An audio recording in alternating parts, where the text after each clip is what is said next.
पहले मेरे को लगा कि यार वरुण धवन कूली नंबर 1 जुड़वा 2 के बाद पिताजी के चंगुल से बच जाएंगे, लेकिन अब वो ना इतना फंसते हुए नजर आ रहे कि उनको ऐसा लग रहा है कि अब मेरे पिताजी ही मुझको बचा सकते हैं। एनीवेज खैर छोड़ो, ये बात को साइड में रखते हैं। लेकिन इनके मेकर्स ने फाइनली ये चीज अनाउंस कर दिया कि भाई है जवानी तो इश्क होना है, जो भी ये पोयम है ये तरोताजा ओरिजिनल फिल्म है, कतई रीमेक है ही नहीं। अरे भाई भाई भाई क्यों बता दिए यार, आपने पूरा सस्पेंस ही खराब कर दिया। हमको विश्वास है कि भाई ये 200% ओरिजिनल ही फिल्म है, उल्टा रीमेक तो धुरंधर है शोला और शबनम का। अच्छा, वरुण धवन का ये ट्रेलर ड्रॉप हुए 5 मिनट भी नहीं हुआ था कि इसके ही कमेंट सेक्शन में पहले ही कमेंट आ जाता है कि वरुण धवन इज बैक। हाँ सही बोल रहा है भाई, वो पीछे ही जाते जा रहा है, सही बोला। ऑनेस्टली देखो, मेरा ऐसा मानना है कि अगर आप एक्सपेरिमेंट सही चीज में करके भी फेल हो रहे हो तो भी आपकी इज्जत बनी रहती है, लेकिन आप फिर भी ये सब चीजें कर रहे हैं जहां पर आपको गोविंदा का रीमेक करना पड़ जा रहा है, तो भाई इससे समझ में आता है कि इतने साल में आप इंडस्ट्री में रहे हो ना, आपको एक्टिंग छोड़ो फिल्म का भी नॉलेज नहीं है। अब सिनेमा को लेकर टाइम यहां तक पहुंच गया कि यार लिटरली फिल्म मेकर्स ऐसा सोच रहे कि हम ऐसी फिल्म लाएं जिससे ऑडियंस की बुद्धि भी आगे बढ़े,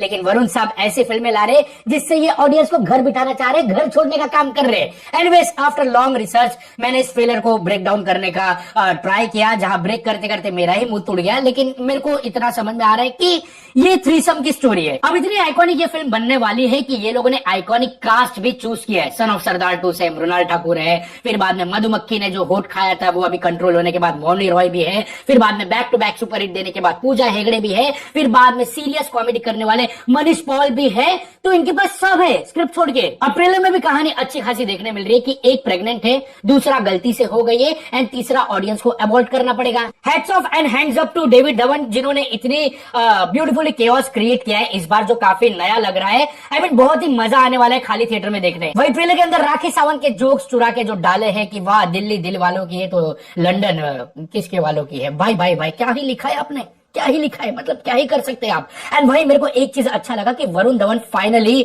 अपने रूटीन काम से अलग कर रहे हैं, जो यहाँ पर आपको टोटली नए कैरेक्टर्स नए अवतार में नजर आएंगे, जहां पर जब भी वो डायलॉग बोलते हैं ना तो उनका मुंह ऐसा लगता है कि जला हुआ कपूर पे फोड़ी आ गई है, वैसा वो मुंह बना लेते हैं। एंड ऑनेस्टली ये आर्ट किसी के पास नहीं, जो मैं वरुण धवन में अक्सर नोटिस करता हूँ कि ये बंदा जब भी ऐसे काइंड ऑफ फिल्में करता है ना तो वो डायलॉग ऐसे बोलता है जैसे मानो कि ये शादी में गए और किसी ने इनसे पापड़ छुपा लिया है और ये अब पापड़ के लिए जिद कर रहे, वैसे एक्सप्रेशन ये देते फिल्म में। तो पूरा का पूरा ओरिजिनल ये लोगों ने फिल्म लाई है एंड गाना भी रीमेक नहीं है। वो चुनरी चुनरी सलमान खान का आइकॉनिक गाना, फिर बाद में वो है जवानी तो इश्क होना है का टाइटल सॉन्ग, वो भी ये कुछ रीमेक नहीं है भाई, रीमेक बिल्कुल नहीं है। मैं बोला ना आपको, रीमेक तो धुरंधर है। ये कहा भाई, ये तुम देखो, ये तुम्हारा माइंड फ्रेश होके तुम नई रस्सी ढूंढे आत्महत्या के लिए तो कहना। तो ओवरऑल है जवानी तो इश्क होना है ये फिल्म का ट्रेलर मेकर्स के लिए एक ट्रिप था, जहां पर ये लोग एक कैमरा लेके घूमते घूमते हुए फिल्म बना लिए। सेम ऑडियंस के लिए भी ट्रिप है। अगर आप अपने बॉस को बोलो कि हमको ट्रिप पे जाना है और वो अगर मना कर देना तो ये फिल्म उनको दिखा दो, वो खुद बोलेंगे कि भड़वे अगर तू कुछ काम नहीं कर सकता तो मेरी गांड तो मत मार मूड की वाट लगा के। तो आप ये फिल्म दिखा दो, आपको वो पूरा ट्रिप स्पॉन्सर कर देंगे। तो भाई मैं डैम एक्साइटेड हूँ 5 जून को है जवानी तो इश्क होना के बाजू में लगी फिल्म अनुराग कश्यप की बंदर मूवी के लिए। भाई मेरा तो मूड बन जाएगा देख के। भाई बाकी आप लोग बताइए, आप लोग को ये वीडियो कैसा लगा कमेंट करके बताइए एंड जरूर जाइए देखने ये फिल्म प्लीज। इंडियन सिनेमा का सवाल है हाँ, क्योंकि जवाब किसी के पास नहीं ये फिल्म आने के बाद। चलो मिलते नेक्स्ट वीडियो में।